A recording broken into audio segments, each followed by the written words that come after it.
예전에 한 재미나는 글을 읽은 적이 있습니다. 유럽의 한 대학에서 종교학 과목 시험을 보고 있는 중이었습니다.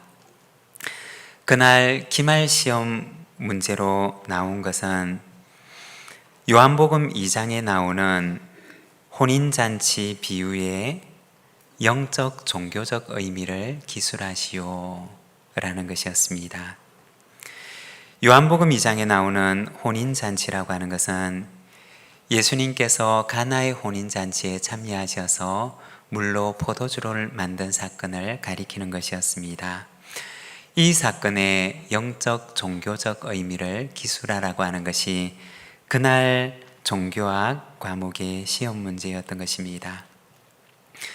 모두들 시험지를 받아들고서 나름대로의 답안을 열심히 작성하고 있었습니다. 그런데 유독 한 학생만이 시험이 끝날 때까지 답은 적지 않고 시험지만 골똘히 바라보고 있는 것이었습니다. 시험을 감독하는 감독관이 보다 못해서 그 학생 가까이에 가서 말을 합니다. 학생, 뭐라도 아는 것이 있으면 조금이라도 적어보게 라고 재촉을 합니다. 이었고 시간은 지나가고 이 청년은 시험 시간이 종료되기 직전에 겨우 한 줄을 적어놓고 나갔습니다. 드디어 채점을 하게 되었습니다. 교수님은 학생들이 적은 답안지를 가지고 채점을 하는데, 그런데 채점을 하다가 보니 커다란 시험지에 짤막한 한 줄의 글이 적혀 있는 답지를 보게 되었습니다. 이 답지를 들고서 한참을 바라보던 종교학 교수님은 이 학생의 답안지에 A+라고 하는 최고 점수를 주게 됩니다. 과연 이 학생의 답안지에는 어떤 글이 적혀 있었을까요? 그 답안지에는 이런 짤막한 글이 적혀 있었다고 합니다. 물이 그 주인을 만나니 얼굴이 붉어졌도다. 이 답안지를 작성한 학생은 훗날 영국을 대표하는 시인이 되었던 릴케였다고 합니다. 물이 자신을 지은 창조주 앞에서 수줍어서 얼굴이 붉어져 버린 것으로 예수님께서 가나의 혼인잔치에서 물로 포도주를 만든 사건을 그렇게 표현했던 것입니다. 학생의 재능도 훌륭하지만 그러나 이 학생의 재능을 알아보고 또 인정을 해주었던 그 교수님도 얼마나 훌륭하신가라는 생각이 듭니다. 여러분, 자신을 지으신 주인을 알아보고서 얼굴이 붉어져 버린 혼인잔치의 물과 같이 우리도 역시 우리를 지으신 창조주 되시는 주인을 알고 창조와 인생의 주인이 되신 하나님 앞에서 청지기의 사명을 잘 감당하며 살아가는 저와 여러분의 삶이 되시기를 바랍니다. 오늘은 우리가 빌립보서 3장 말씀을 통해서 소명, 표대를 향하여 라는 제목으로 말씀을 함께 묵상을 하고자 합니다. 오늘 우리가 읽은 빌립보서 3장 7절에서 9절 상반절 말씀을 조금 쉽게 번역된 우리말 성경으로 보게 되면 바울은 자신의 지난날의 자랑에 대해서 이렇게 이야기를 합니다. 그러나 내게 유익하던 것들을 나는 그리스도 때문에 다 해로운 것으로 여깁니다. 내가 참으로 모든 것을 해로 여기는 것은 내 주 그리스도 예수를 아는 지식이 가장 고상하기 때문입니다. 그분으로 인해 내가 모든 것을 잃어버리고 심지어 배설물로 여기는 것은 내가 그리스도를 얻고 그 안에서 발견되기 위한 것입니다. 바울은 이 빌립보서에서 자기가 그동안 자랑으로 생각했던 것들을 이제는 해로 여기고 또한 그것을 배설물처럼 여긴다고 말을 합니다. 바울의 인생을 보게 되면 그는 참 자랑할 것이 많았던 사람이었습니다. 태생적으로 보게 되면 태생적인 자랑거리도 있었는데, 그는 난지 8일 만에 할례를 받았던 사람이었고, 또 이스라엘 족속 가운데 베냐민 지파였으며, 그리고 자신을 히브리인 중에 히브리인이라고 소개를 합니다. 난지 8일 만에 할례를 받았다고 하는 말은 그의 집안이 얼마나 엄격하게 율법을 준수하는 그러한 정통 있는 집안인지를 말해주는 것입니다. 그리고 베냐민 지파라고 하는 말은 성경에 보면 모르드게 같은 사람이나 에스더와 같이 강인하고 그리고 용기 있고 충성심이 가득한 사람이 바로 이 베냐민 지파에 속했던 사람이었던 것입니다. 그리고 이스라엘의 초대 왕이었던 사울 왕이 또한 베냐민 지파 사람이었고, 그리고 나중에는 이스라엘의 12지파 가운데 10지파가 북이스라엘로 분리해서 나갈 때에도 유다 지파와 함께 남유다에 충성되게 남아 있었던 지파가 바로 이 베냐민 지파였던 것입니다. 강인하고 그리고 용기 있고 충성되고 그리고 신실함으로 대표되는 지파가 바로 이 베냐민 지파였던 것입니다. 그리고 뿐만 아니라 바울이 살아왔던 생애 속에서도 자랑거리들이 많이 있었는데, 그의 성장 과정을 보게 되면 그는 율법을 엄격하게 지키는 바리새파에 속해서 가말리엘이라고 하는 그 당대 가장 뛰어난 율법학자 밑에서 수학을 했던 사람이었습니다. 그리고 얼마나 율법에 대해서 열심히 있었던지 그는 누구보다도 열심히 교회를 박해했던 사람이었습니다. 그리고 유대인의 전통과 유대인의 율법에 대해서는 아주 세세한 규정까지도 빠짐없이 지키고자 했던 엄격한 종교인이었음을 그는 말하고 있습니다. 태생적으로 볼 때나 그리고 그가 살아왔던 삶의 과정을 볼 때나 자랑을 하고자 한다면 얼마든지 자랑할 것이 많았던 것이 바로 그가 살아왔던 지난날의 삶이었던 것입니다. 그런데 바울은 예수님을 만나게 된 뒤로 그의 모든 인간적이고 세속적인 자랑들을 이제는 가치 없는 배설물과 같이 여김을 고백하고 있습니다.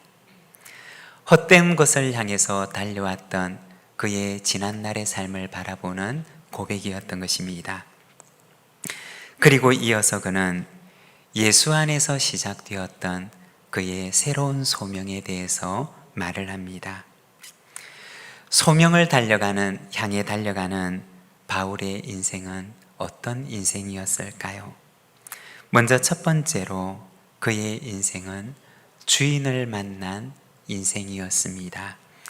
8절과 9절 말씀을 우리말 성경으로 같이 한번 읽어보겠습니다. 내가 참으로 모든 것을 해로 여기는 것은 내 주 그리스도 예수를 아는 지식이 가장 고상하기 때문입니다. 그분으로 인해 내가 모든 것을 잃어버리고 심지어 배설물로 여기는 것은 내가 그리스도를 얻고 그 안에서 발견되기 위한 것입니다. 내가 가진 의는 율법에서 난 의가 아니요 그리스도를 믿음으로써 얻는 의, 곧 믿음으로 인해 하나님께로서 난 의입니다. 바울이 지난날 그토록 큰 가치를 두고 그곳을 향해 살아왔던 그 모든 것들을 그는 배설물처럼 여기고 그의 인생에 유익하다고 생각했던 것을 해로 여기게 된 것은 8절에 보면 내 주 그리스도 예수를 아는 지식이 가장 고상하기 때문임이라고 이야기를 합니다. 그의 삶에 이토록 큰 반전을 가져왔던 것은 바로 예수를 아는 지식 때문이라고 이야기를 하는 것입니다. 여러분, 그러면 예수를 아는 지식이란 무엇을 말하는 것일까요? 8절 말씀에 보면 바울은 그 앞에 짧은 수식어를 붙이고 있는데 내 주 그리스도 예수를 아는 지식이라고 이야기를 합니다. 예수를 아는 지식, 바로 그 앞에 그는 내 주라고 하는 짧은 수식어를 덧붙이고 있는 것입니다. 바울이 알게 되었던 예수에 대한 알문 무엇이었느냐? 바로 그분이 나의 주인이시라고 하는 사실을 알게 된 것입니다.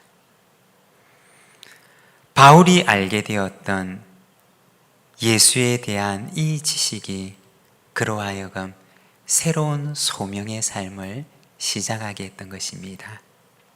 그리고 이어지는 8절과 9절에 보면 내가 그리스도를 얻고 그 안에서 발견되기 위한 것입니다 라고 고백을 합니다. 여기에 보면 발견되다 라고 말을 하는데 이것은 내가 찾아서 내가 무언가를 발견한 것이 아니라 내가 그리스도께로부터 발견되었다는 사실을 말하는 것입니다. 바울이 지난날 살아왔던 삶은 그가 무언가를 발견하기 위해서 달려가는 삶이었습니다. 내 생각을 가지고 내 열심을 가지고 내가 무언가를 향해서 열심히 달려왔던 삶이 바로 바울이 지난날 달려왔던 그의 삶이었던 것입니다. 그런데 어찌 되었느냐? 그토록 열심히 달려왔고 그토록 힘껏 달려왔는데 그런데 그가 달려왔던 그의 인생의 결과는 주님을 대적하는 삶이었고 교회를 핍박하는 삶이었던 것입니다. 그의 열심의 결과가, 그의 인간적인 열심의 결과가 결국 그를 그와 같은 결말로 이끌었던 것입니다. 그러나 그의 인생의 주인이 되시는 예수를 만난 뒤에는 그는 예수께서 자기를 발견하신 삶을 살아가고자 합니다. 내 꿈이 아니라 예수 안에 있는 꿈을 발견하기를 원했고 내 소망이 아니라 예수 안에 있는 소망을 발견하기를 원했고 내 비전이 아니라 예수의 비전을 향해 달려가기를 원하는 삶을 살아가기를 원했던 것입니다. 내가 무언가를 발견하고자 하는 것이 아니라 예수 안에서 내 인생이 발견되는 삶을 살아가기를 그는 희망하고 원했던 것입니다. 여러분, 소명이라고 하는 것은 내가 내 생각을 가지고 내 열심을 가지고 내가 정해놓은 그 목표를 향해서 달려가는 것이 아닙니다. 나를 지으신 그 주인과의 관계 속에서 내가 그분 안에 발견되어지기를 원하는 삶인 것입니다. 주인의 집에는 많은 그릇들이 있습니다. 그 그릇들은 크기도 다르고 모양도 다르고 용도도 다릅니다. 그러나 그 모든 그릇들 속에는 주인의 계획이 담겨 있고 주인의 소망이 담겨 있고 주인이 그 그릇을 쓰고자 하는 용도가 담겨 있는 것입니다. 주인은 그 그릇의 모양에 맞는 그 그릇의 용도에 맞는 계획과 소망을 가지고 있는 것입니다. 여러분, 하나님 안에서 내가 발견되어지는 삶을 살아가는 저와 여러분의 삶이 되시기를 바랍니다. 내 열심으로 어딘가를 향해서 달려가다 보면 어딘가 와 닿겠지 하는 내 열심으로 살아가는 인생이 아니라 우리의 인생을 지으신 주인 안에서 내가 주인의 목적에 맞게, 주인이 쓰시고자 하는 그 쓰임새에 맞게, 주인이 쓰시고자 하는 곳에 귀하게 쓰임을 받는 아름다운 소명의 삶을 살아가는 저와 여러분의 인생이 되시기를 바랍니다. 그리고 두 번째는 그는 자신의 인생을 향하여서 예수께 잡힌 바 된 인생이라고 이야기를 합니다. 12절 말씀을 함께 봉독하겠습니다. 내가 이미 얻었다함도 아니요 온전히 이루었다함도 아니라 오직 내가 그리스도 예수께 잡힌 바 된 그것을 잡으려고 달려가노라. 바울은 자신의 인생을 달려가는 인생으로 표현을 합니다. 그런데 이 달려간다라고 하는 말은 원어 성경의 의미를 찾아보게 되면 헬라어로는 디오코라고 하는 단어를 사용하는데 이 말의 의미는 사냥꾼이 사냥감을 쫓아가는 행위를 가리키는 것입니다.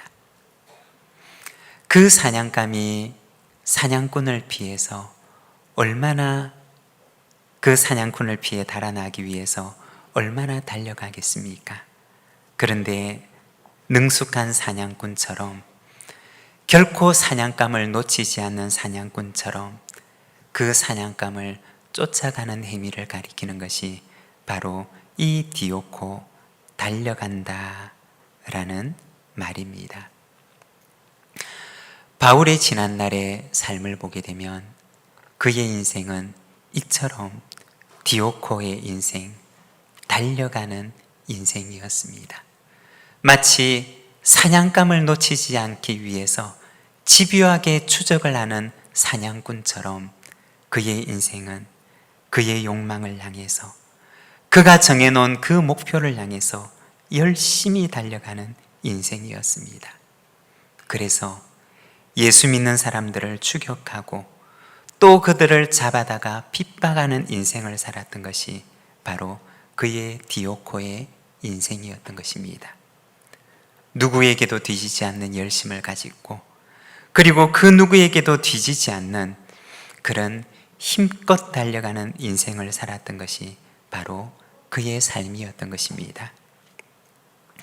그런데 주님께서는 이렇게 달려가는 바울을 한순간에 멈추어 세우십니다. 바울아, 바울아, 네가 왜 나를 핍박하느냐 말씀하시면서 어디를 향해서 달려가는지도 모른 채 무작정 그의 인간적인 열심을 가지고 세속적 열심을 가지고 달려가는 그 바울을 주님께서는 그 자리에 멈추어 세우셨던 것입니다. 그리고는 그를 전혀 다른 인생의 방향을 향해 달려가게 하시는데 바울은 이를 향하여서 말하기를 이제 나는 예수께 잡힌 바 된 그것을 잡기 위해서 이제 달려갑니다 라고 고백을 합니다. 우리말 성경에서는 이것을 이렇게 번역을 하는데 이는 나도 예수께 붙잡혔기 때문입니다 라고 이야기를 합니다. 그의 이전의 인생은 그의 욕망을 붙잡기 위해 달려갔고 예수 믿는 자들을 핍박하기 위해 달려갔고 마치 사냥감을 쫓는 사냥꾼처럼 그렇게 달려갔던 인생이었지만 그러나 어느 날 더 능숙한 사냥꾼 되시는 주님께서 바로 바울을 사로잡으시는데 이제는 그가 전혀 다른 인생의 방향을 향해 달리도록 그를 사로잡으셨던 것입니다.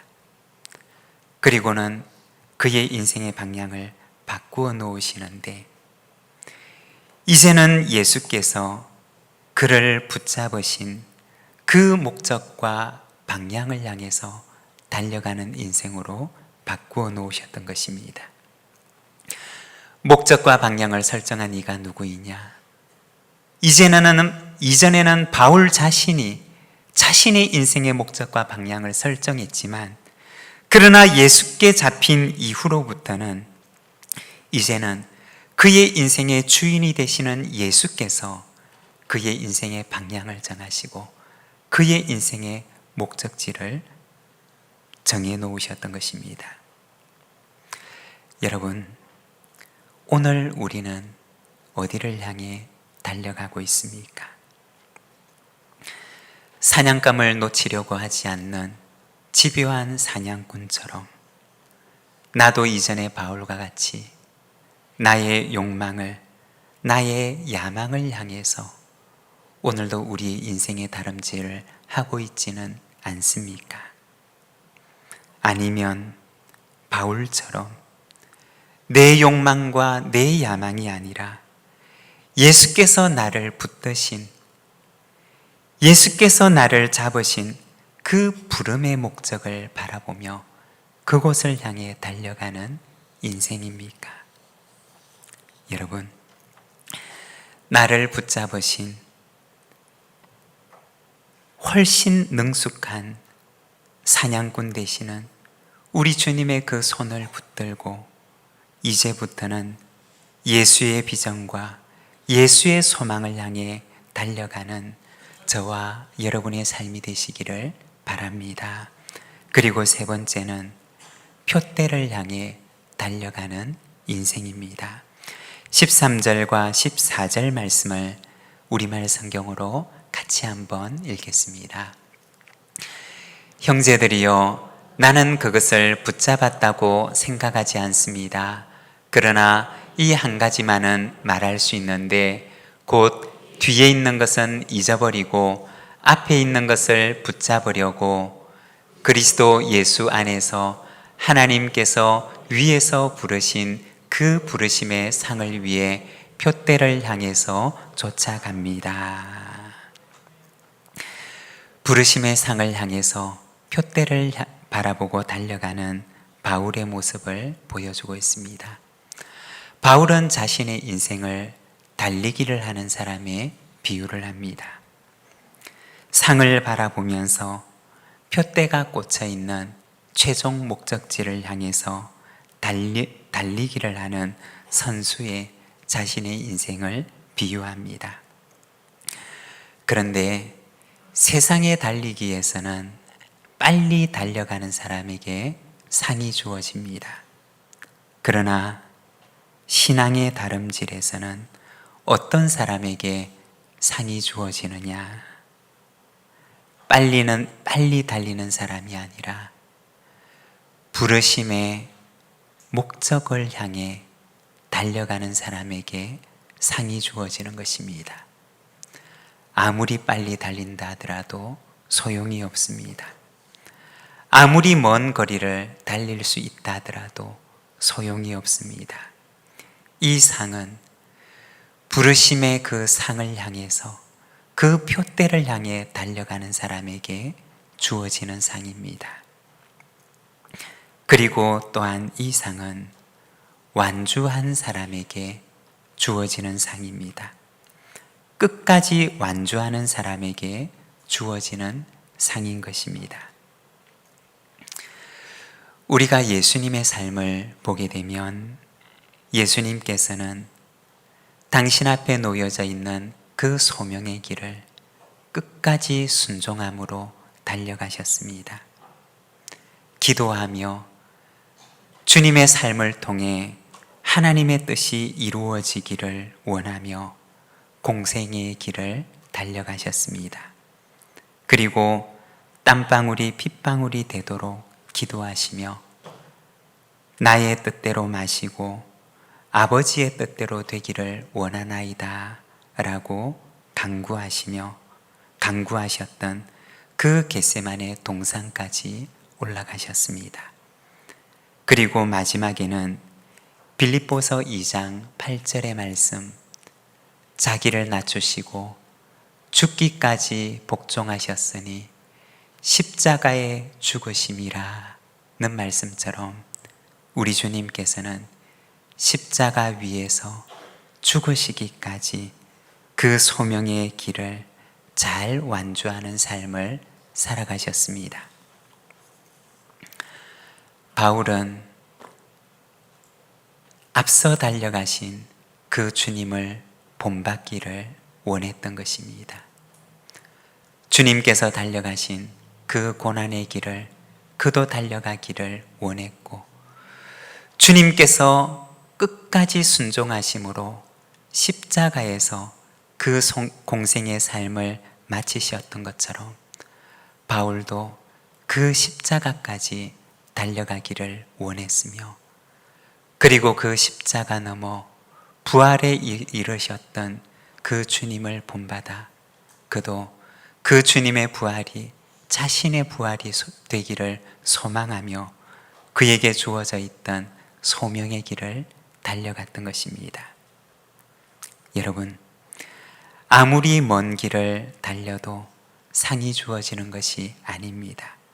이 상은 표대를 향하여 우리를 부르신 그 부르심의 소망을 바라보며 달려가는 이에게 주어지는 상인 것입니다. 여러분, 우리 앞에 놓여져 있는 이 소명의 다름질에서 끝까지 예수님처럼 잘 완주하는 인생을 살아가는 저와 여러분의 삶이 되시기를 바랍니다. 시작도 아름답지만 그러나 그 마지막도 주님의 칭찬 있는 삶을 사는 저와 여러분의 삶이 되시기를 바랍니다. 달리기를 하는 사람은 결승선을 통과할 때까지 죽을 힘을 다해 달려갑니다. 그런데 그가 그렇게 달려가는 이유는 결승선 이후에 그에게 주어지는 상을 알고 있기 때문입니다. 우리의 인생은 모두가 다 정해진 결승선을 향해서 달려가는 인생입니다. 그러나 또한 우리가 분명히 알고 있는 것은 이 결승선이 우리의 인생의 끝이 아니라는 것입니다. 이 결승선 너머에는 우리를 위하여서 상을 들고 기다리고 계시는 분이 있음을 믿습니다. 우리를 기다리시는 분을 바라보며 오늘도 우리에게 주어진 이 소명의 다름질을 끝까지 잘 감당하는 우리 부산진교회 모든 믿음의 가족들이 되시기를 바랍니다. 오늘 우리에게 주신 말씀을 생각하며 응답의 기도로서 하나님 앞에 나가겠습니다.